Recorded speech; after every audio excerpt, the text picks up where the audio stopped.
passo a palavra à doutora Alice Bianchini, pela Associação Brasileira de Mulheres de Carreiras Jurídicas, ABMCJ.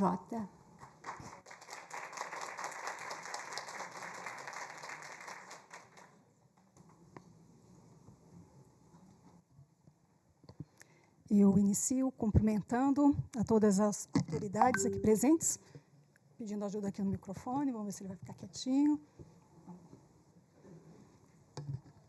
Deixa assim mesmo? Então, tá bom. Estão me ouvindo bem, né? Então, cumprimento a todos que estão aqui presentes e as pessoas que estão também nos assistindo de forma remota, e me permita fazer isso nas pessoas da ministra Rosa Weber e da conselheira Salise Sanchotelli. Eu sou professora, costumo não ler, mas como a gente tem só 5 minutos, né, ministra, eu vou me permitir fazer uma leitura aqui de alguns pontos que entendemos necessário, e faço isso pela ABMCJ, falo aqui em nome da ABMCJ, organização não governamental de âmbito nacional, com 38 anos de existência e filiada à Federação Internacional de Mulheres de Carreiras Jurídicas, que atualmente, para nossa honra, está sediada no Brasil, e a nossa presidenta, Manuela Gonçalves, está aqui conosco. Bom, começo com uma observação acerca do ingresso de juízas na carreira de segunda instância. E temos, então, para falar desse tema, várias pesquisas que foram impulsionadas principalmente depois da Resolução 255. E essas pesquisas mostram, particularmente, duas coisas que eu queria aqui enaltecer. A primeira, como todos nós sabemos, é fruto dessa discussão que estamos fazendo agora, é a subrepresentação de mulheres nos tribunais brasileiros de segundo grau. E a outra questão que eu acho muito relevante ser colocada é que a simples passagem do tempo não está, e tudo indica que não será suficiente para alterar esse quadro grave, né, de subrepresentação das mulheres de segundo grau. E aí vem um ponto que eu queria ressaltar, e é muito importante de falar disso: o que não se mede, não se muda. E a partir dessa medição, quando a gente observou efetivamente esse índice muito grave de subrepresentação, é que a gente vai começar a também pensar exatamente a respeito de um tema que, se de um lado sabemos que não existem obstáculos formais ao ingresso das mulheres na magistratura e à promoção, nós, do outro lado, a gente observa que, de fato, há uma subrepresentação.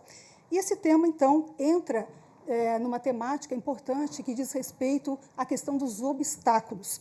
E é exatamente isso, então, que a gente poderia falar aqui muito a respeito dos obstáculos, mas tenho certeza que todas e todos que estamos aqui sabemos bem o que enfrentam as mulheres. Nós falamos de dupla jornada de trabalho, nós falamos da injusta divisão sexual do trabalho doméstico, falamos de estereótipos de gênero, falamos do teto de vidro, e tudo com pesquisas já bem adiantadas e importantes em relação a isso.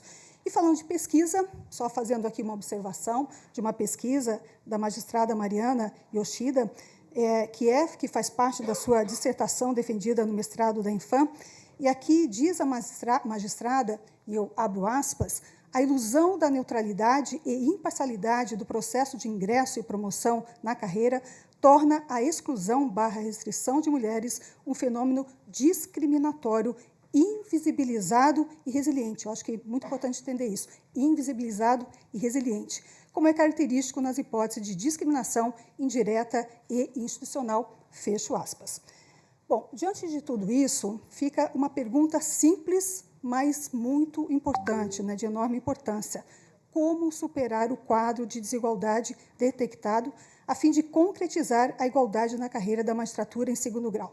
E aqui eu apresento uma solução, que já foi até mencionada pelos colegas e colegas que me antecederam, que é o direito internacional de direitos humanos.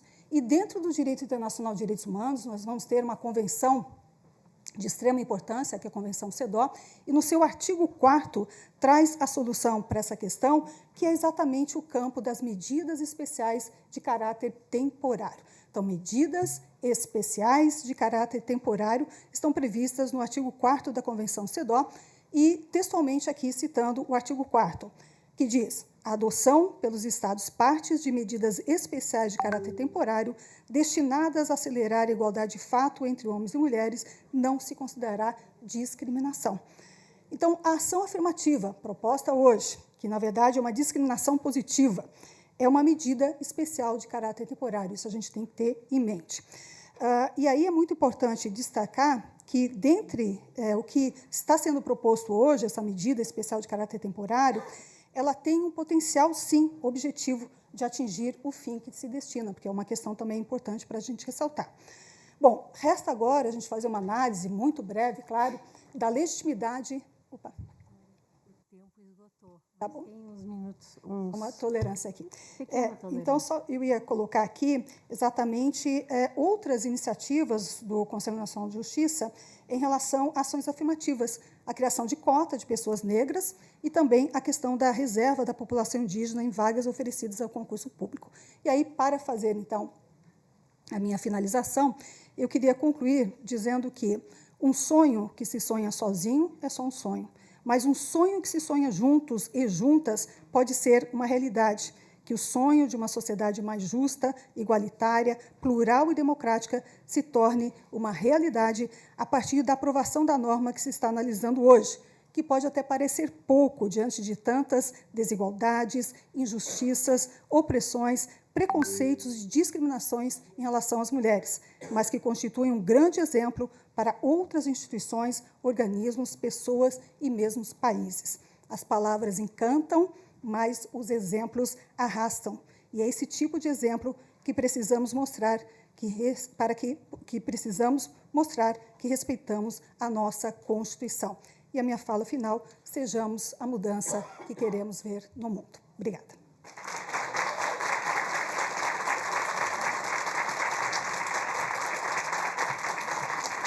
Agradeço a doutora Alice Bianchini.